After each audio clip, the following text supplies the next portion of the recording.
President Biden and his negotiating team have accomplished the least bad outcome we could have hoped for, given how extreme the demands of the House Republican majority were. To get a 2-year budget deal that gives us a path forward with no more chaos on the budget picture is an accomplishment. Bernie's, I think, pointing out all the concessions that were made really at the point of the gun. So I understand where Bernie's coming from, but I also understand that it's the place we're at. We can't default. It's a trade-off. It's a trade-off, but we're creating a very bad tool here. In the long run, if it becomes normal that we threaten to sink the entire economy unless we get our way on a budget, then it's going to be dangerous for the institution, for the country. So my view, we've got to get rid of the debt ceiling. I'm worried about the defense numbers. I'm worried about the fact that Senator Schumer can manipulate the bill to force us into an omnibus appropriation bill, which would be terrible. We did that last year. It was an ugly process.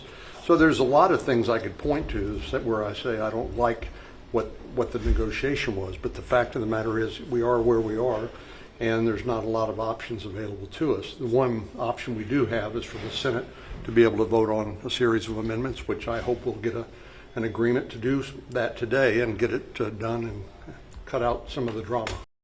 This is really dumb.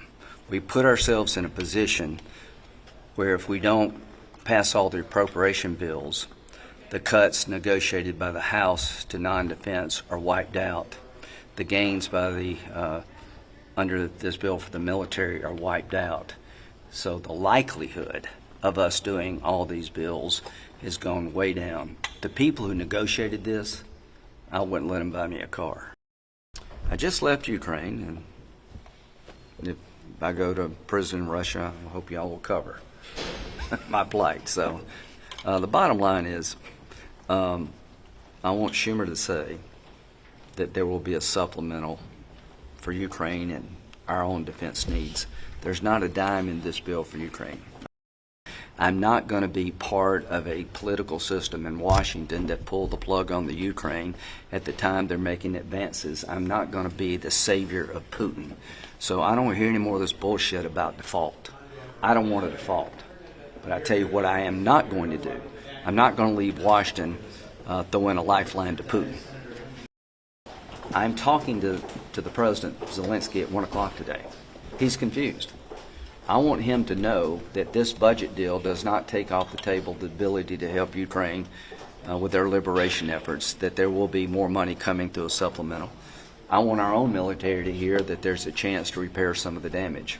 And if I don't hear that, we'll be here to Tuesday, and every day I'll offer an amendment to not default. Default is not an option, and that means we have to pass this bill. I'm going to have to swallow hard on some parts of it. I'm sure other members say the same thing, but the responsible thing to do for America is to pass it. For my part, I'm disappointed that there's not more victories for American workers. And I will just say again, I think the most important deficit we have is our trade deficit. And until we do something about that, I think we're not putting this economy on a path for true broad-based growth where American workers can really be the foundation of our growth and have a chance to get ahead.